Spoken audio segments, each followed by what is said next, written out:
Sir स्वाभिमान मोर्चा के अध्यक्ष जो हैं बॉबी पंवार, उन्होंने एक पोस्ट की थी आपके ही बयान पे, मैं आपको पढ़ के सुनाता हूँ। एक बंदा कल नीट पैक लगाकर नेट परीक्षा की बात कर रहा था, वैसे शाम 7 बजे के बाद इनके फोन जमा कर लिए जाते हैं। अब क्या पता कल दिन में ही नीट मार लेगा। ईश्वर ऐसे दल और दल के अध्यक्ष का भला कर। ये उनका पोस्ट है, तभी पूछ रहा हूँ। सिंह जी के अंदर एक क्वालिटी है कि वो स्वतंत्र हैं और स्वतंत्र के आधार पर कब कांग्रेस में, कब कांग्रेस के 10 लोगों को तोड़ के हमारे साथ आ जाए, बहुत उन्होंने बीजेपी में भेज ही दिया। अब ये नकल एक परंपरागत रूप से एक प्रकार से व्यवसाय बन चुका है। सर छात्र वही तो मांग कर रहे हैं कि नकल तो पीढ़ियों से चली आ रही है, लेकिन एक ऐसा कानून क्यों नहीं बनता कि नकल जो करवा रहे हैं, जो अधिकारी उसमें लिप्त हैं। राज्य में रहता हूँ जी, उस राज्य ने तो नकल का इतना कठोर कानून बनाया है कि उसको पार करना ही आसान नहीं है। सर परसों यूट्यूब का, मैं वही कह रहा हूँ, जो पकड़े गए, जो लोग पकड़े गए हैं, कुछ लोगों की मानसिकता बनी हुई है। मैं कुछ दिनों पहले 17 जुलाई को राहुल गांधी यहाँ आए थे और इसी सिलसिले में आए थे पेपर लीक के मामले में, और उनके आने से ठीक पहले आपका मैंने एक बयान सुना जब आपने कहा कि बिल्कुल घिसा पिटा कार्यक्रम उनका होने वाला है, लेकिन उसमें 10,000 से ज़्यादा युवा आए हुए थे। मैं खुद वहाँ मौजूद था और उन्होंने कोई भी सियासी भाषण नहीं दिया, युवाओं की बात की, पेपर लीक की बात की, और जो आज धर्मेंद्र प्रधान ने इस्तीफा दिया है, कुछ उसी तरह की मांग उन्होंने वहाँ की। जब भी आप मीडिया को या आप अपने फेसबुक के माध्यम से आप बयान देते हो तो वो बयान काफ़ी वायरल होते हैं, तो उस बयानों में आपकी काफ़ी सारी गड़बड़ी होती है, तो इस पर आप क्या कहना चाहेंगे? क्या रोड मैप होने वाला है जिससे 2027 में भाजपा हैट्रिक लगा पाएगी? तो बीजेपी इतने नेताओं को, कांग्रेस के हों या अन्य दलों के, इतने नेताओं को लिए द्वार खोल देती है जिन पर वो कुछ समय पहले तक आरोप लगाते हैं कि ये इसमें, इस योजना में इसने भ्रष्टाचार किया है, इसने इसमें भ्रष्टाचार किया, लेकिन जैसे ही चुनाव आते हैं बीजेपी उनके लिए द्वार खोल देती है। सर ये तो क्षेत्र की बात हो गई, अब थोड़ा बात देश की कर लेते हैं, देश के युवाओं की कर लेते हैं। राजधानी नई दिल्ली में जंतर मंतर में हमने देखा कि पिछले कई हफ्तों से प्रोटेस्ट चल रहा था। छात्र मांग कर रहे थे शिक्षा मंत्री की इस्तीफे की। क्या शिक्षा मंत्री ने जो इस्तीफा दिया है देरी कर दी है या सही समय में दिया है? वहाँ सिर्फ आपसी में ही तीखी नोकझोंक रहती है राजन भंडारी जी और लखपत बुटोला जी में। उपचुनाव की सूरत आन पड़ी, उपचुनाव हुआ, आपने उन्हें वहाँ से कैंडिडेट बनाया, चुनाव प्रचार भी किया होगा आपने, जाहिर सी बात है आप पार्टी के अध्यक्ष भी हैं, और उसी कैंडिडेट का आप प्रचार करना जो 2 साल पहले आपके खिलाफ चुनाव लड़ा है, कितना सर आसान होता है? क्योंकि आपके खिलाफ उन्होंने तब नारे भी लगाए होंगे, जाहिर सी बात है लोगों में वो बातें भी कही होंगी, इसीलिए वो चुनाव भी जीते, लेकिन फिर उपचुनाव हार गए। चलिए वो तो अलग विषय है, लेकिन आपने जब प्रचार किया तो किस मन से प्रचार होता है? वो भी उस वक्त जब ये अफवाहें फैल रही थी बाजारों में कि त्रिवेंद्र सिंह रावत जो पूर्व मुख्यमंत्री थे और सीएम धामी के बीच कुछ ठीक नहीं चल रहा, अनबन चल रही है, लेकिन आपने उन्हें एक छत के नीचे लाने का उस दिन काम किया, तो वो तस्वीर खूब वायरल हुई थी। उसका क्या सच है? ये भी सच है कि नीट एग्जाम में जो लोग दोषी थे और जेल की सलाखों के अंदर है। ये भी सच है कि नीट का दोबारा एग्जाम हुआ है और नीट के एग्जाम का रिजल्ट भी आया है। अच्छा सर, बद्रीनाथ विधानसभा की जो जनता है वो ये कहती है कि जब आप वहाँ के विधायक थे तो आपने वहाँ कुछ भी काम नहीं कराया। वहाँ की जनता ये कहती है, सिर्फ जो नीचे जो पोखरी बैंड है वहाँ से नीचे सिर्फ आपने एक भाजपा कार्यालय बनाया बस। और नहीं तो आजकल तो आप सोशल मीडिया के माध्यम से निकाल सकते हैं किस सड़क कौन सड़क किस सन में हुई।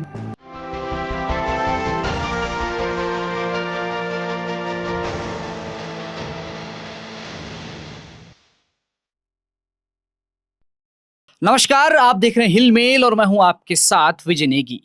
हस्ती के आज के इस एपिसोड में हमारे साथ एक ऐसी शख्सियत मौजूद हैं जो उत्तराखंड भाजपा के अध्यक्ष भी हैं, राज्यसभा सांसद भी हैं और कई बार बद्रीनाथ से विधायक भी रह चुके हैं। महेंद्र भट्ट जी, आपका बहुत बहुत स्वागत है। धन्यवाद नेगी जी।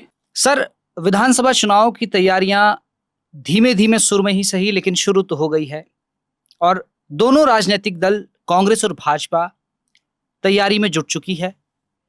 क्या रोड मैप होने वाला है जिससे 2027 में भाजपा हैट्रिक लगा पाएगी? देखिए, भारतीय जनता पार्टी चुनाव के लिए सदैव तैयार रहती है। ये सच है कि जब तक देश के अंदर वन नेशन वन इलेक्शन का विधेयक पारित नहीं होता है तब तक कब चुनाव हो जाए कह नहीं सकते हैं। लेकिन उत्तराखंड के अंदर 2027 का चुनाव यथा समय होगा, ऐसा हमें पूरा विश्वास है। और 2027 के चुनाव के लिए भारतीय जनता पार्टी हमेशा कार्यकर्ता आधारित संगठन है। हम लोग अपने कार्यकर्ता के बल पर ही चुनाव को लड़ते हैं। हमने चुनाव की दृष्टि से प्रकार की तैयारियां पूर्ण कर दी हैं। संगठन की दृष्टि से संगठन को मजबूती देने के लिए हमने अपने सारे मोर्चे प्रकोष्ठों को पूरी तरह उनका गठन कर दिया है और सारे मोर्चे प्रकोष्ठों को हमने कार्यक्रम भी दे दिए हैं। हमारा युवा मोर्चा जहाँ युवा संवाद कार्यक्रम कर रहा है, वहीं जो हमारा महिला मोर्चा है वो महिलाओं के बीच में जो समूह हैं उनके साथ मिलना, लखपति दीदियों के सम्मेलन करना और एक प्रकार से एक एक बहन को पार्टी के विचार जोड़ने का काम कर रहे हैं। अल्पसंख्यक मोर्चा हमारा जो अल्पसंख्यक के बीच में काम करेगा, हमारा अनुसूचित जाति जनजाति का मोर्चा है, बहुत सी जगह हमारा 9 जिलों के अंदर जनजाति के क्षेत्र में काम करने के लिए जनजाति मोर्चा है। सारे मोर्चे पार्टी काम में लगे हुए हैं और मैं कह सकता हूँ कि उस संगठन के बल पर ही एक बहुत बड़ा तंत्र हमारा खड़ा होता है, वही हमारी जीत का आधार होता है। और 2027 इसी जीत के आधार पर हम लोग तीसरी बार उत्तराखंड सरकार बनाएंगे। हैट्रिक इस बार हम बनाएंगे। भट्ट जी, सबसे पहले आपको मेरा नमस्कार। आपके और मेरे गृह क्षेत्र की हम बात करते हैं। वहां से 3 बड़े नेता हैं, एक आप खुद हो गए, राजेंद्र भंडारी जी, और साथ में लखपत बुटोला जी।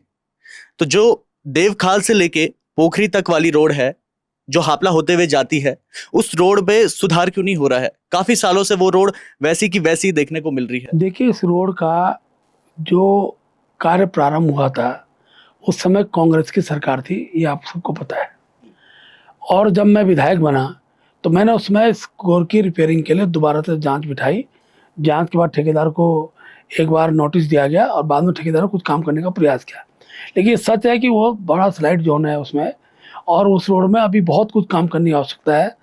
आज भी मैंने 2-3 बार जो वहाँ के स्थानीय विधायक हैं उनसे मैंने कहा है कि भाई आप एक प्रस्ताव बनाकर भेजिए और सरकार उस काम को करेगी। लेकिन अभी मुझे बताते खुशी है कि हमसे प्रधानमंत्री सड़क योजना दूसरे चरण में उसको हमने डाला है और बहुत जल्दी उस सड़क के सुधारीकरण के लिए काम होंगे। जो मैं कह सकता हूँ कि जिन क्षेत्रों में जहाँ जहाँ खराब है, देवखाल से आगे तो काफ़ी हद तक सड़क सही है, लेकिन देवखाल तक के लिए थोड़ी दिक्कत है। उसके लिए हमने प्रयास किया। इस बार बजट के लिए मैंने स्वयं माननीय लोक निर्माण मंत्री जी को मैंने पत्र भी दिया है।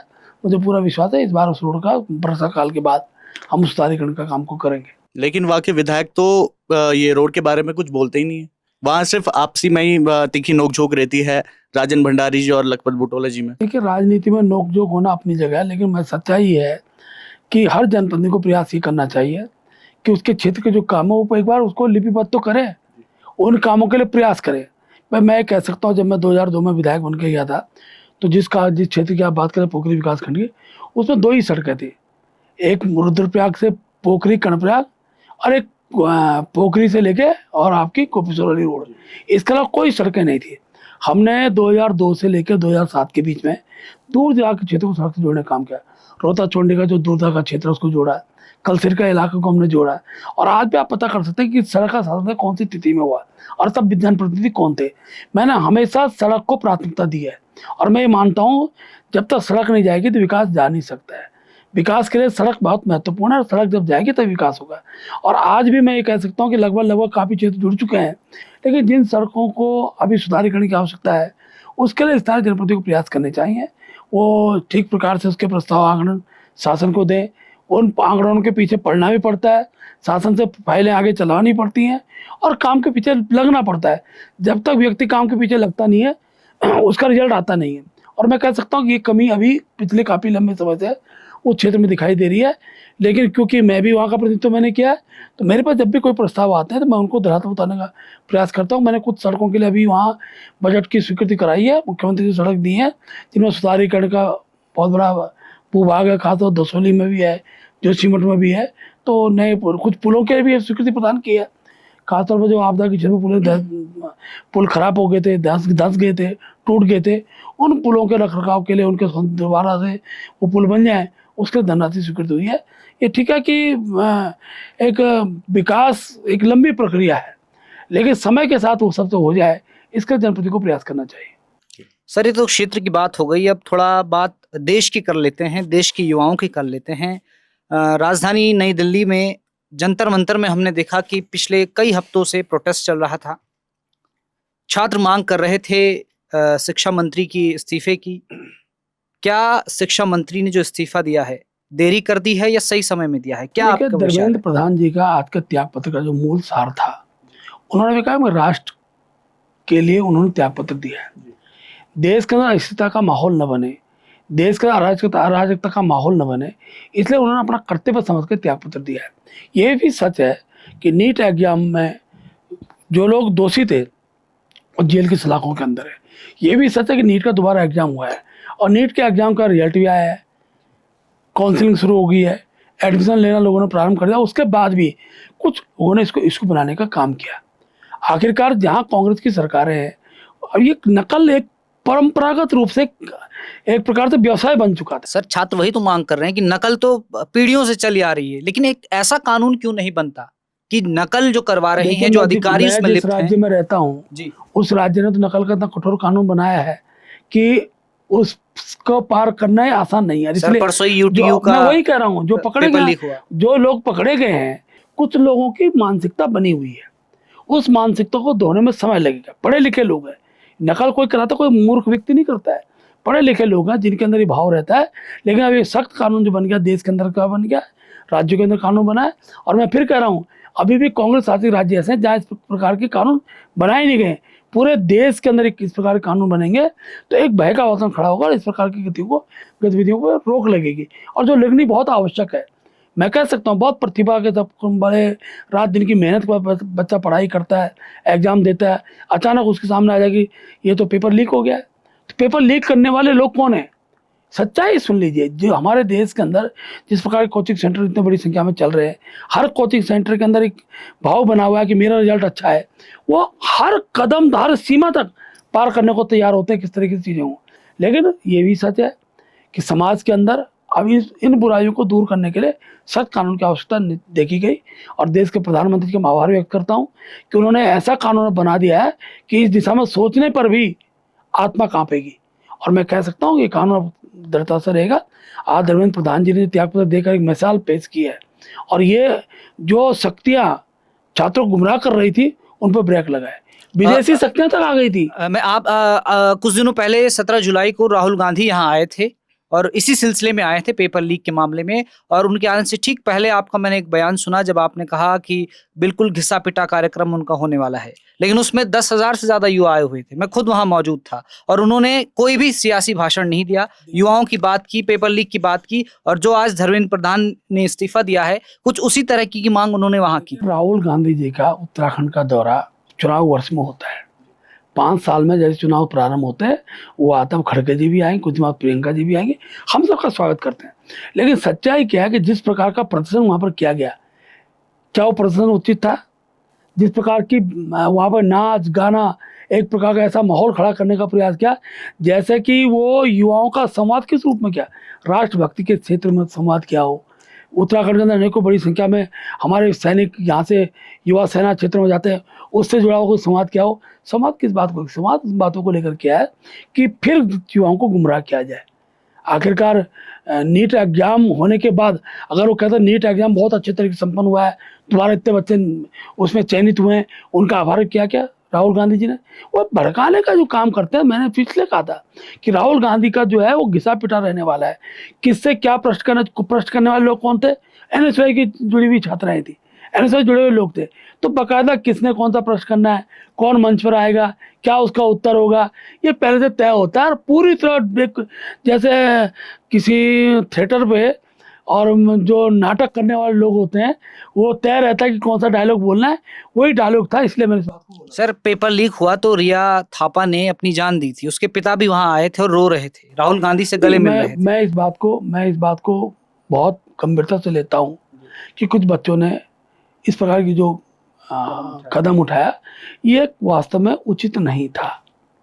ये सच है कि बहुत बड़ी संख्या में ऐसे लोग हैं जो किसी भी परीक्षा को सही ढंग से होने नहीं देना चाहते।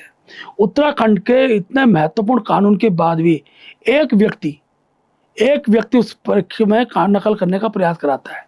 वो ठीक है, जेल की सलाखों के अंदर है, हरिद्वार का कोई व्यक्ति उसमें बहन को भेजा। सर नौकरी माफिया हाकम सिंह के बारे में भी आपने सुना ही होगा, क्योंकि जेल भी गए थे वो, लेकिन फिर छूट गए। उस पे भी नहीं है। मैं फिर बताता हूँ आपको, सजा देने का काम हमारा होता है। सरकार ने बहुत कड़ाई सजा दी है। अब देखो, न्यायालय से जमानत पर आना एक अलग विषय होता है, वो कोई दोष मुक्त नहीं हुए। न्यायालय में जमानत में अलग चीज है, कानून प्रक्रिया दाबी गतिमान है और हर प्रकार का दंड उनको मिलेगा। सरकार ने उनकी जो संपत्ति थी उसे कुड़ करने का काम किया है।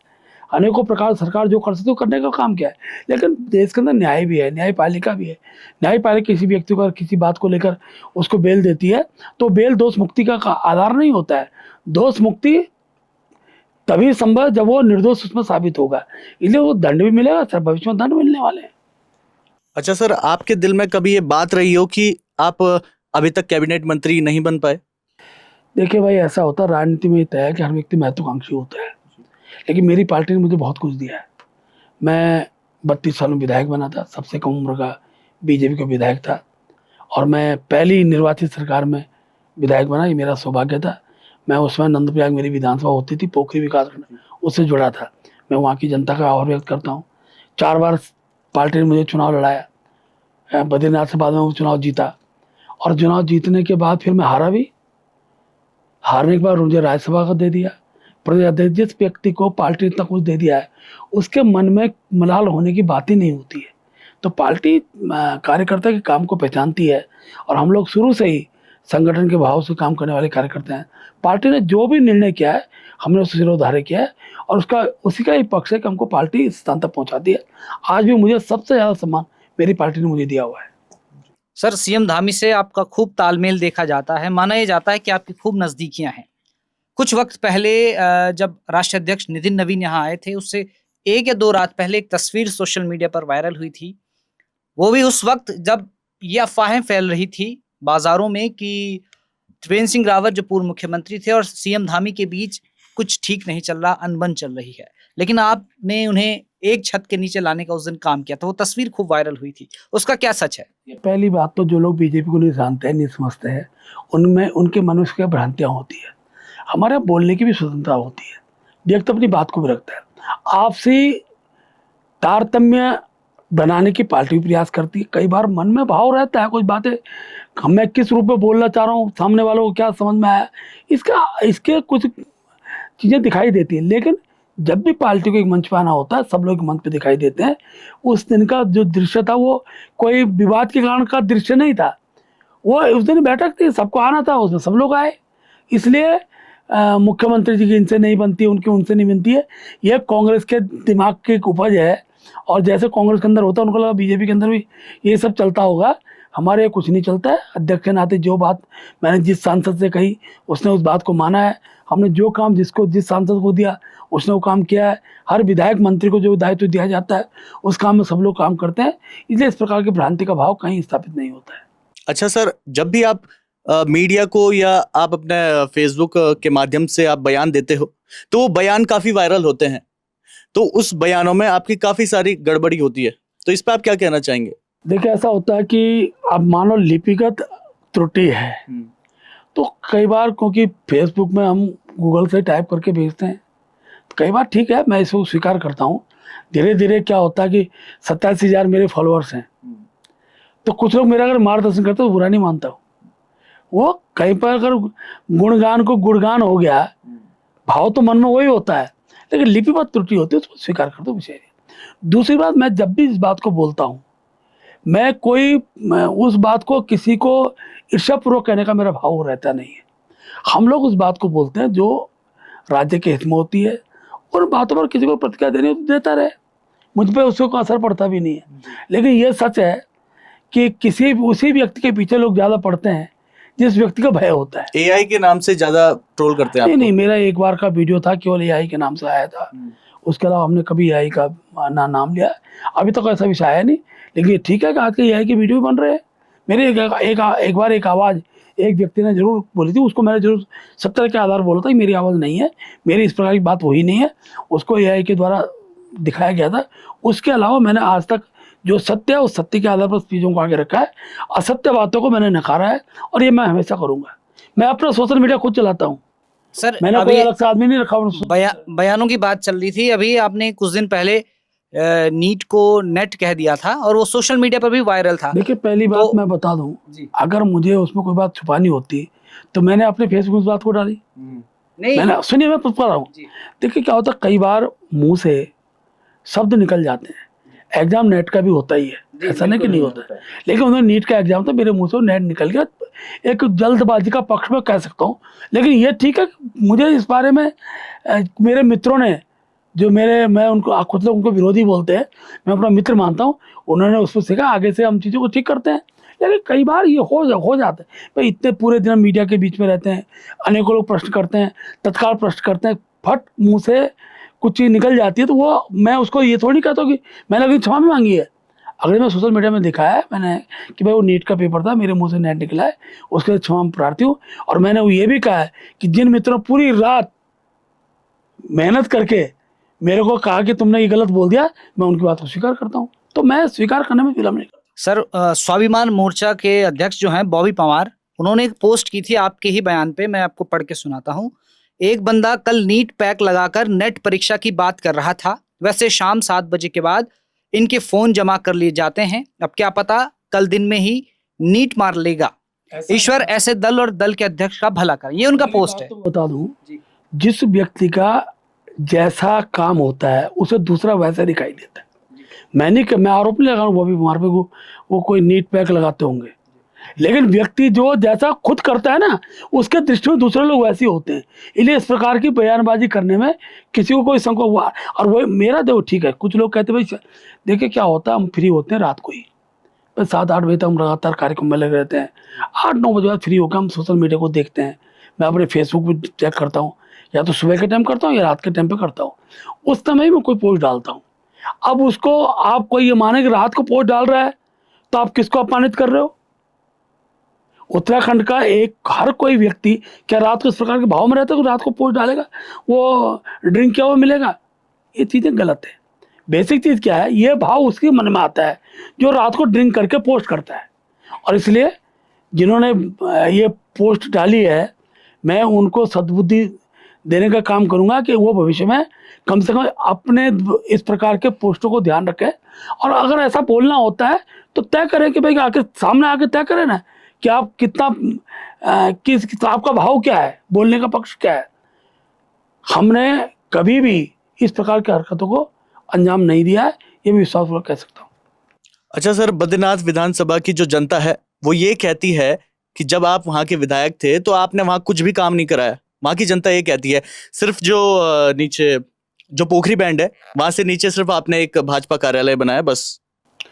देखिए, पहली बात मैं स्पष्ट कर दूं कि आज मैं दावे से आपके चैनल का कह रहा हूँ, हिल मेल के आगे बोल रहा हूँ कि कोई भी व्यक्ति है चुनौतीपूर्वक, जितनी सड़कें बद्रीनाथ विधानसभा के अंदर, चाहे पूर्व की नंदपुरा विधानसभा रही हो, चाहे आज की बद्रीनाथ विधानसभा रही, जितनी सड़कें मेरे कार्यकाल में बनी हैं, उन सड़कों में अगर कहीं भी कमी हुई हो दूसरे विधायक के मुकाबले, तो मैं राजनीतिक संन्यास ले लूँगा। हर सड़क का बोर्ड लगा है, हर सड़क की तिथि लगी है, हर सड़क के बारे में जानकारी है, ये सड़क का शासनादेश कब हुआ है, ये सड़क कटी है। और जितनी सड़कें मैंने अपने कार्य, देखो ये सच है कि मैंने स्कूल पर कम ध्यान दिया होगा, मैंने स्वास्थ्य केंद्र पर कम ध्यान दिया होगा, लेकिन मैं कुछ जिस क्षेत्र से आता था वो बहुत दूर क्षेत्र था, सीमावर्ती क्षेत्र था। वहाँ सड़क जोशीमठ की मैं जब मैं विधायक बना तो केवल गोपेश्वर जोशीमठ मार्ग था, लेकिन वहाँ ग्रामीण क्षेत्र पूरे सड़क विहीन थे। एक एक जगह की सड़कें अपने कार्यकाल में की हैं। तो इसलिए क्या आरोप लगाने वाले किसी में बोले, अपने काम बताए ना। पोखरी में जितनी जो सड़क जहाँ मैं छोड़ कर गया था उससे 1 किलोमीटर आगे नहीं बढ़ी। आज मुझे हारे हुए अब 3-4 साल होने वाले हैं, 5वां साल चुनाव आ जाएगा। 1 किलोमीटर की सड़क, ये चुनौती से कह रहा हूँ। और कोई तथ्य किसी बुला लिए किसी विधायक को और पूछे कि किसी नॉन पॉलिटिकल आदमी बुला के पूछना सबसे ज़्यादा सड़कें किसके कार्यकाल में बनी है, उत्तर आपको मिल जाएगा। और नहीं तो आजकल तो आप सोशल मीडिया के माध्यम से निकाल सकते हैं किस सड़क कौन सड़क किस सन में हुई, 2002 से 2007 और 2022 तक, 2017 से 22 तक मेरा कार्यकाल रहा है। तो इसमें आप पता कर लिए कितनी सड़कें बनी है। चलिए, बद्रीनाथ विधानसभा की बात हो रही है तो अब एक सवाल वाजिब सा उठता है। 2022 में आप चुनाव लड़े बद्रीनाथ से, आपको राजेंद्र भंडारी ने हराया जो कांग्रेस के टिकट पर चुनाव लड़े थे। लोकसभा चुनाव से ठीक पहले उनके मन में पता नहीं क्या आया, उन्होंने सोचा कि नहीं भाजपा अच्छी पार्टी है, और ठीक चुनाव से पहले वो बीजेपी में शामिल हो गए। उसके बाद उपचुनाव की सूरत आन पड़ी, उपचुनाव हुआ, आपने उन्हें वहां से कैंडिडेट बनाया, चुनाव प्रचार भी किया होगा आपने, जाहिर सी बात है, आप पार्टी के अध्यक्ष भी हैं, और उसी कैंडिडेट का आप प्रचार करना जो 2 साल पहले आपके खिलाफ चुनाव लड़ा है, कितना सर आसान होता है? क्योंकि आपके खिलाफ उन्होंने तब नारे भी लगाए होंगे, जाहिर सी बात है, लोगों में वो बातें भी कही होंगी, इसीलिए वो चुनाव भी जीते, लेकिन फिर उपचुनाव हार गए। चलिए वो तो अलग विषय है, लेकिन आपने जब प्रचार किया तो किस मन से प्रचार होता देखिए, है? ऐसा होता है जब कोई व्यक्ति हमारे परिवार से में आ जाता है तो हमारा अपना भाई हो जाता है, फिर हम उसको दूसरे दृष्टिकोण से देखते नहीं। राजनीतिक क्षेत्र में विचारों का युद्ध होता है, कोई मल युद्ध नहीं होता है। तो जब तक वो कांग्रेस विचार से जुड़े थे, उन्होंने जो बोला कांग्रेस के शब्द थे, हमारे परिवार में आ गए, उनके प्रति सम्मान का भाव रखना ये हमारा कर्तव्य होता है, और बीजेपी को यही सिखाया जाता है। हम लोग किसी व्यक्ति के साथ केवल वैचारिक द्वंद्व रखते हैं, उससे जो मन का द्वंद्व है वो कभी नहीं रखते हैं। तो ये वैचारिक द्वंद्व का मैटर होता है, मन द्वंद्व कभी रहता नहीं है। इसलिए हम सब लोग जब उनका चुनाव है, हमने प्रचार किया, वो ठीक है कि हम उस सीट को जिता नहीं पाए, हमारी कमजोरी रही होगी। और ज्यादा मार्जिन से हारे उस बार? नहीं, देखिए, मार्जिन ज्यादा नहीं था, 5,000 का हो गया था सर। हाँ, कोई बड़ा मार्जिन नहीं और होता। आप तो 2,000 की मार्जिन से हारे देखिए, थे। सुनिए, मैं बताऊँ, ऐसा होता है कि जनता का जनादेश को एक बार स्वीकार करना पड़ता है। मेरे टाइम पर परिस्थितियाँ अलग थी, उसमें परिस्थितियाँ अलग हो गई। व्यक्ति तत्काल तो कांग्रेस छोड़कर आए थे, एक एक कार्यकर्ता को संतुष्ट करना भी असंभव सा होता है। अच्छा, उस टाइम अब लोगों ने तुरंत चुनाव शुरू हुआ। उस टाइम लोगों ने ये बात भी नोटिस की थी कि जिस दिन राजेंद्र भंडारी जी चुनाव हारे थे, उसी रात आपकी फेसबुक डीपी भी चेंज हुई थी, और वो भी स्माइल फेस के साथ। तो लोग ये कह रहे थे कि आपने बदला लिया है उनसे। नहीं, गलत बात है। ऐसा हमारा कोई डीपी हमने किसी को हम कभी चेंज नहीं करते हैं। हमारी डीपी जो है वही रहती है। मीडिया सक्रिय रहती है। मैंने आज तक अपनी फेसबुक का, ये ठीक है कि जो हमारे राष्ट्रीय अध्यक्ष बनते हैं, पहले अपने नड्डा जी थे, उनका फोटो था, आजकल मैंने नितिन नवीन जी का फोटो डाला है। इसके अलावा मैं कोई चेंज नहीं करता हूँ। और ये पता नहीं कहाँ से आप तो क्या, किस रूप में किसने क्या बात बोली, लेकिन ये सही है, उनकी हार का दुख मुझे भी था, क्योंकि अध्यक्ष मैं था। पार्टी का कोई एक विधायक हारता है तो उसका ऐसा नहीं कि बीजेपी को नुकसान नहीं होता है। और हमने बहुत, मुख्यमंत्री जी हूँ, मैं हूँ, हमने बहुत प्रयास किए, लेकिन हम जनता को समझा नहीं पाए कि इन्होंने मोदी जी के लिए अपने दल से त्याग दिया है, मोदी जी के विचार इनको प्रभावित किया है, और आज बीजेपी के साथ खड़े हो रहे हैं, तो हमने उसको स्वीकार किया। अच्छा, हरक सिंह रावत जी के साथ आपके कैसे संबंध है, और जैसे उनका डांस वायरल होता है तो आप उस पर क्या कहना चाहेंगे?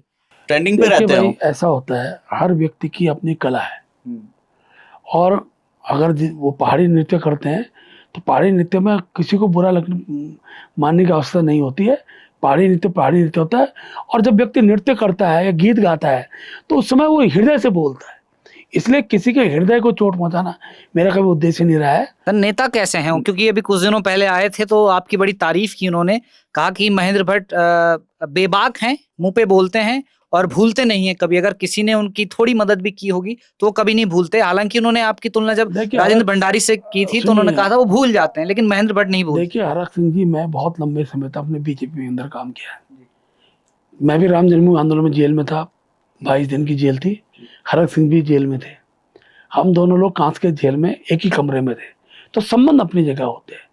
और मैं बार बार ये कहता हूँ कि बीजेपी के अंदर, पौड़ी के अंदर खड़ा करने में उनका भी योगदान है, लेकिन राजनीतिक महत्वाकांक्षा व्यक्ति को किस दिशा में ले जाए, कब ले जाए, कह नहीं सकते हैं। इसलिए उनके मेरे व्यक्तिगत संबंध कभी खराब नहीं होंगे, ये मैं आपके चैनल के माध्यम से कह सकता हूँ। अगर कल वो भाजपा में आना चाहें तो? नहीं, कभी भी आ सकते हैं, कहीं भी जा सकते हैं। तभी पूछ रहा हूँ। हरक सिंह जी के अंदर एक क्वालिटी है कि वो स्वतंत्र हैं, और स्वतंत्र के आधार पर कब कांग्रेस में, कब कांग्रेस के 10 लोगों को तोड़ के हमारे साथ आ जाए, बहुत उन्होंने बीजेपी में भेजी दी है। हाँ, काफी लोग आए, भविष्य के अंदर भी उनका क्या प्रयोग होगा ये अब कांग्रेस के लोग जाने। सर, सवाल ये है, हमने ये देखा है कि जब जब चुनाव सर पे होता है तो बीजेपी इतने नेताओं को, कांग्रेस के हों या अन्य दलों के, इतने नेताओं को लिए द्वार खोल देती है जिन पर वो कुछ समय पहले तक आरोप लगाते हैं कि ये इस योजना में इसने भ्रष्टाचार किया है, इसमें भ्रष्टाचार किया, लेकिन जैसे ही चुनाव आते हैं बीजेपी उनके लिए द्वार खोल देती है। और फिर वो, देखिए, ऐसा होता है, भारतीय जनता पार्टी वो दल है जिसमें व्यक्ति को संस्कार भी दिए जाते हैं। आखिर किसी जमाने में देश के अंदर कांग्रेस थी, बड़ी संख्या में लोग हमसे जुड़े। अब जब जुड़ते हैं तो उनको राष्ट्रभक्ति के भाव से जोड़ते हैं, भ्रष्टाचार न दिशा की ओर ले जाते हैं। और इस प्रकार के लोग दूसरे दलों में और बीजेपी में आना चाहते हैं तो फिर हम उनको उस दिशा की ओर ले जाते हैं, ना वो भ्रष्टाचार न करे और राष्ट्रभक्ति के साथ खड़ा रहे। इस भाव के साथ जोड़ने का हम लोग काम करते हैं। अगर स्थिति आते व्यक्ति आते हैं उनको सहज स्वीकार करते हैं। इसलिए उसको ये मानना है कि हमने कल तक गाली इसलिए थी कि तब तक वो गलत करते थे। आज हमारे परिवार में आ रहे हैं तो अब दिशा देना हमारा काम है। और मैं ये भी कहता हूँ कि जो व्यक्ति बीजेपी छोड़ कर जाता है उसकी गलती नहीं होती, गलती हमारी होती है, उसे अपना नहीं बना पाते। इन्हें बड़ी संख्या में लोग हमसे जुड़ते हैं, लंबे समय तक टिकते हैं, पार्टी के लिए काम करते हैं। और ये ऐसी पार्टी भाई, इसे कोई छोड़ के जाता है यहाँ से कुछ नहीं ले जा सकता, अकेला ही जाता है और कुछ दिन बाद फिर घूम फिर के फिर यहीं आ जाता है। सर, सीजेपी जो सोशल मीडिया में एक पार्टी है जो उन्होंने प्रोटेस्ट भी किया, उनके बारे में आप क्या विचार रखते हैं? देखिए, पहली बात तो दल का नाम ही ऐसा है, कॉकरोच जनता पार्टी। मैं वही बता सुप्रीम कोर्ट की टिप्पणी के बाद बना था। सुप्रीम कोर्ट की टिप्पणी के बाद बना था। और जिस प्रकार का द्वंद्व स्पीच उन्होंने किया है और जिस तरीके से उन पर आरोप लगे हैं, खासतौर पर जो विदेशी शक्तियां, उस आंदोलन में कौन लोग आए थे, एक बार उनकी गणना हो जाए तो पता लग जाएगा उनको कि आंदोलन में कौन लोग आए हुए थे। सर, कौन आए थे जरा आप? राष्ट्रभक्त लोग तो कोई नहीं था उस आंदोलन में। राष्ट्रभक्त एक नहीं था। राष्ट्र के ऐसे शरारती तत्व थे जिन्होंने अच्छे बच्चों को पिटवाया। सर, सोनम वांगचुक भी तो वहीं थे बैठे हुए। देखिए, मैं क्या कह रहा हूँ, एक आंदोलनकारी के नाते कोई डिमांड करके सोनम वांगचुक उठ भी तो गए धरने से। उठाया गया, वो उठे थोड़ी, उठाया गया और फिर पीएम मोदी ने खुद कल उनके लिए ट्वीट किया था। तो मैं बता दूं, किसी भी आंदोलनकारी पे कभी जबरदस्ती कभी कोई कर नहीं सकता है, कन्विंस किया जा सकता है। और हमारी सरकार ने उनको कन्विंस किया, उस बात को माने। और मोदी जी के कन्विंस करने पे जनता विश्वास करती है। वो कह रहे थे कि पुलिस उठा के ले गए उनको ऐसे जबरन। वो तो भाई उनके शरीर को कष्ट आ रहा था, वहां पर रहते हॉस्पिटल नहीं जाते तो वही तो सर, धरना वही तो होता है, उसीलिए तो धरना। देखिए, कि मृत्यु के लिए छोड़ सकती है, मृत्यु के लिए नहीं, उनकी मांग थी वो तो। फिर वो तो जब सरकार मान गई फिर आखिर में। नहीं, सरकार ने तो उनके विषय को माना है ना, उनसे बात करके समझाया है। तो सर वो बात पहले भी तो हॉस्पिटल में भी धरना। देखिए भाई, ऐसा होता है, बात किस दिन होनी है, कब होनी है, ये दोनों पक्षों पर डिपेंड करता है। और पहले बात करने की, अभी आपको लग रहा है ना, आपको चलने के हिसाब से आप बोलने तैयार है, क्या सरकार ने बात करने का प्रयास नहीं किए होंगे? ऐसा नहीं होता है। हर सरकार आंदोलनकारियों से बात करने का प्रयास करती है, लेकिन मूवमेंट दिखना भी चाहिए। और जब धरना वांगचुक जी ने किया कि कांग्रेस पार्टी ने किया, अब यही द्वंद है, या राहुल गांधी ने किया, तीसरा द्वंद वहां खड़ा है। तो जब क्रेडिट लेने के लिए आंदोलन होते हैं तो आंदोलन का हर्ष ऐसी होता है। वो भी बड़ी बात है कि मोदी जी हमेशा राष्ट्र के अंदर किसी प्रकार का अराजकता न दिखाई दे, इस बात का वो ध्यान रखते हैं। और उसी का आधार है कि आज जो डिमांड्स, चाहे वो कांग्रेस पार्टी की थी, चाहे वांगचुक जी की, वो डिमांड को मानना है। और मुझे तो लगता है कि झटका भी लगा होगा, अब क्या करेंगे, तो झटके के लास्ट नंबर पर आज की तारीख में है नहीं। इन्हें चीज़ें अनुकूलता में होनी चाहिए। सर, कोई कांग्रेस या किसी पार्टी का नेता है जो आपके संपर्क में हो और चुनाव से पहले आने वाला हो आपकी पार्टी में? देखिए, नाम लेना उचित नहीं है। नहीं, मतलब है बड़ी कोई? संख्या में है जिनसे हमारी बातचीत चल रही है और चुनाव से पहले बीजेपी में आएंगे। अच्छा, यूकेडी को आप क्या संदेश देना चाहेंगे इस चुनाव को लेकर? देखो भाई, ऐसा है, यूकेडी जिस उद्देश्य से बनी थी, जब सत्ता के लिए संघर्ष राजनीतिक इच्छा बन जाती है, तब इस प्रकार के माहौल खड़े होते हैं। एक बार विधायक जीता, कांग्रेस में चले गए, अगली बार विधायक जीता, बीजेपी में आ गए, तीसरी बार सोच रहे हैं कि 2-4 कहीं कुछ हो जाए। होना कुछ नहीं है। क्यों? सत्ता के लिए अगर संघर्ष होगा, सत्ता के लिए अगर आंदोलन होगा, वो दल कभी सफल नहीं हो सकता है। विकास के लिए संघर्ष हो, विकास के लिए चर्चा है, उसके लिए चीज़ें खड़ी होती हैं, उसके लिए उस दल को जनता पसंद करती है।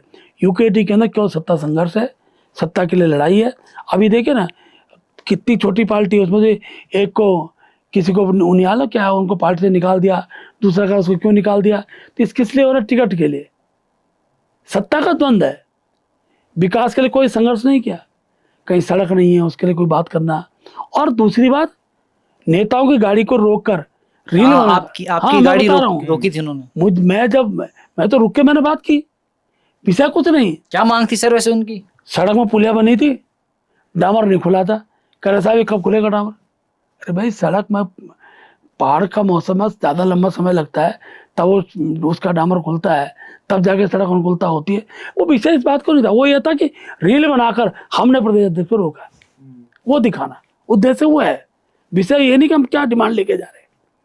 वो बिना रील के भी बात हो सकती थी, लेकिन नहीं, रील बनानी थी और जनता ने उसको स्वीकार भी किया है।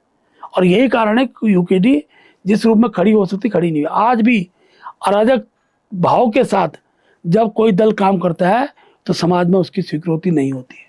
सोशल मीडिया पर आपको खूब टारगेट किया जाता है, लेकिन हमने देखा है कि अभी तक जो भी अभी प्रदेश में निकाय चुनाव हुए हैं आपकी अगुवाई में हुए हैं और भाजपा ने काफी अच्छा प्रदर्शन उसमें किया है। सर, एक छोटा सा रैपिड फायर राउंड है, छोटे छोटे सवाल हैं और आपको एक शब्द में आंसर देना है। उत्तराखंड में अभी तक का बेस्ट सीएम आप किसे मानते हैं अभी तक का? देखिए, भारतीय जनता पार्टी के सारे मुख्यमंत्री बहुत गुणवत्ता से काम किया। एक पुष्कर धामी, क्योंकि सबसे लंबे समय तक अब वो राज्य के मुख्यमंत्री के रूप में हुए हैं, तो आप सबके लिए बेस्ट है, मेरे लिए बेस्ट है। सर, विधायक बनना पसंद है आपको या आप सांसद के रूप में काम कर रहे हैं? पार्टी जो नहीं, आपके व्यक्तिगत, जैसे आपने कहा कि महत्वाकांक्षाएं होती हैं। देखिए, मैं फिर कह रहा हूँ, मैं उन लोगों में पार्टी जिस काम के लिए देगी, जो काम देगी करेंगे, जिस दिन नहीं देगी तो भी समाज में काम करेंगे। महेंद्र भट्ट को गांव ज्यादा पसंद है या शहर? नहीं, पसंद तो गांव है भाई। मेरा आज भी घर में गांव में घर है और मैं गांव जाता रहता हूँ। कांग्रेस का सबसे अच्छा नेता ढूंढना मुश्किल है, आपको कोई नेता उनका अच्छा नहीं ढूंढना लगता? मुश्किल है, लेकिन मैं कह सकता हूँ कि यशपाल आर्य फिर भी एक ऐसे व्यक्ति हो सकते हैं जो कांग्रेस में थोड़ा विचारवान व्यक्ति। गोदियाल जी नहीं है? अब गोदियाल जी का विचार लोग सोशल मीडिया में आ रहा है, सड़क चलते सोशल मीडिया पे बयानबाजी करना, ये कम से कम शोभा नहीं देता है। एक सांसद के तौर पर आपको ज्यादा जिम्मेदारी महसूस होती है या पार्टी अध्यक्ष के तौर पर? पार्टी अध्यक्ष के तौर पर। आगामी विधानसभा चुनाव में भाजपा कितनी सीटें जीतेगी? 55 सीटें मैं ऑन रिकॉर्ड बोल रहा हूँ, आप नोट कर सकते हैं। हिलमेल के चैनल पे हिलमेल के चैनल 55 सीटें भारतीय जनता पार्टी जीतेगी। और यूकेडी? होगी। यूकेडी मुझे नहीं लगता कोई सीट जीत पाएगी। और कांग्रेस?